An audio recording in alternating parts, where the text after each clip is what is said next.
এক জায়গায় আসলে এক বুড়ে মরার সময় হয়ে গেছে, মেয়ে বেয়ে দিছে একটা অনেক দূরে।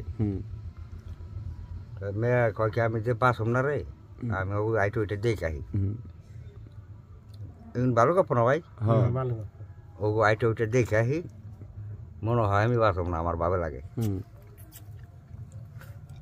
অর্ধেক রাস্তা যাই রাইট হয়ে গেছে, একবারই যে উঠছে। এইবারের আবার দুই মাস আগে এই বেটাটা মারা গেছে, ব্রিটিশ। সেইবারই রয়েছে, কয় মাস হবো আমার একটু থাকবার জায়গা দিও নেব। কই থাকেন বাইরে যাবো, হইবার দিছে। আর হইছে খাওয়াই নয়, হওয়াই থুইছে। আর কয় কে আরে বুড়ে কয় কে লেগে বাড়ি গুনে পাও বাড়াইলাম, তো হাত পার বিশ্বে পাচ্ছি না। বড়ি যদি বগল থাকতো তাহলে টিভিটা বিদায় দিত। ওই বেটিটা ঘরের ভিতরে